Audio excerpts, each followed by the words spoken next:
नेपालमा एउटा यस्तो नाम छ जसले सानो व्यापारबाट सुरु गरेर पुरै विश्वमा नेपालको नाम चिनायो।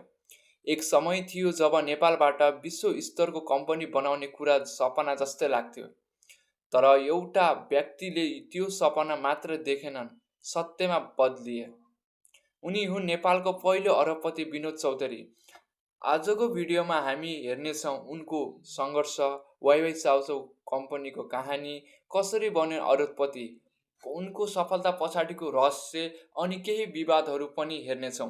त्यसैले भिडियो अन्त्यसम्म हेर्न नछुटाउनुहोला। विनोद चौधरीको जन्म 14 अप्रिल 1955मा काठमाडौँमा भएको थियो। उनी मारवाडी व्यावसायिक परिवारमा जन्मेका थिए। उनको परिवार कपडाको व्यापार गर्थ्यो। उनका हजुरबाले सानो टेक्सटाइल बिजनेसबाट व्यापार सुरु गरेका थिए। सानैदेखि विनोद चौधरी अन्य बच्चा जस्तो सामान्य थिएनन्। उनी ठुलो सपना देख्थे, तर जीवन सधैँ सजिलो हुँदैन। जब उनी युवा अवस्थामा थिए, उनको बुबाको स्वास्थ्य अचानक बिग्रियो। त्यसपछि परिवारको व्यापार सम्हाल्ने जिम्मेवारी उनकै काँधमा आयो।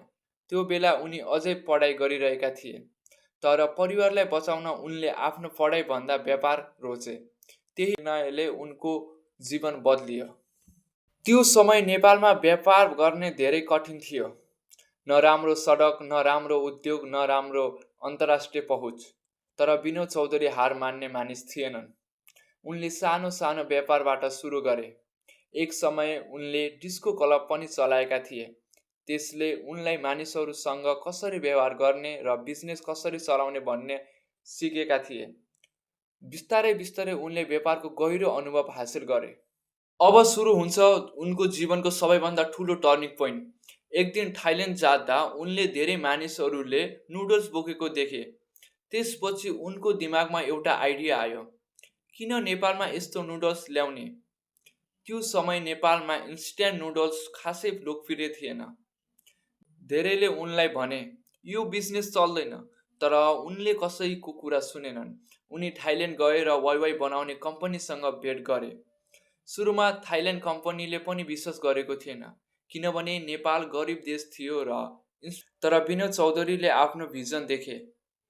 अन्ततः वाइवाई नेपालमा आयो र त्यसपछि इतिहास बन्यो। आज वाइवाई नेपालको सबैभन्दा चर्चित नुडल्स ब्रान्ड्स मध्ये एक हो। नेपाल मात्र होइन, भारत लगायत धेरै देशमा पनि यसको ठुलो बजार छ। वाइवाई चाउचाउ सफल भएपछि विनोद चौधरी त्यतिकैमा रोकिएनन्। उनले आफ्नो कम्पनीलाई अझै ठुलो बनाउने योजना बनाए।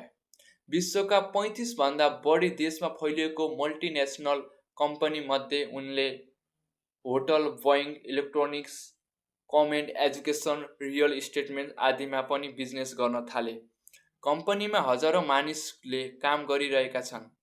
सिजी ग्रुप नेपालकै सबैभन्दा ठुलो बिजनेस हाउस मध्ये एक बनेको छ। सन् 2013मा फर्ब्स म्यागजिनले विनोद चौधरीलाई नेपालको पहिलो बिलियनियर घोषणा गर्यो। त्यो समाचारले पुरै नेपालमा ठुलो चर्चा पायो, किनकि पहिलो पटक नेपालबाट कोही विश्वको अरबपतिहरूको सूचीमा पुगेका थिए। आज उनको नेटवर्क अर्बौं डलरमा रहेको पाइन्छ। धेरै मानिसहरू उनलाई केवल बिजनेसम्यान भनेर चिन्छन्, तर उनी सामाजिक सेवामा पनि सक्रिय छन्। 2015को भूकम्पपछि उनले राहत र घर निर्माणमा ठुलो सहयोग गरेका छन्। उनले शिक्षा, स्वास्थ्य र सामाजिक क्षेत्रमा पनि काम गरिरहेका छन्। जहाँ ठुलो सफलता हुन्छ त्यहाँ विवाद पनि हुन्छ। कहिलेकाहीँ उनको बिजनेस इन्फ्लुएन्स, पोलिटिक्स र मोनोपोली सम्बन्धी आलोचना पनि हुने गरेको छ। तर समर्थकहरू भन्छन् उनले नेपाललाई विश्व चिनाएका छन्। विनोद चौधरीको जीवनबाट हामीले धेरै कुरा सिक्न सक्छौँ। ठुलो सपना देख्नुपर्छ, रिस्क लिन डराउनु हुँदैन, फेलियर आए पनि रोकिनु हुँदैन। कन्सिस्टेन्सी नै सक्सेसको की हो। उनले एकपटक भनेका थिए, सक्सेस ओभरनाइट आउँदैन।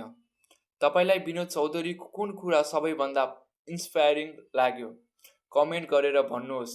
यदि तपाईलाई यस्तै नेपालका सफल व्यक्तिहरूको कहानी हेर्न चाहनुहुन्छ भने यो च्यानललाई सब्स्क्राइब गर्न नबिर्सिनुहोला र लाइक, कमेन्ट, सब्स्क्राइब पनि गरिदिनु होला। See you again in the next video. Thanks so much.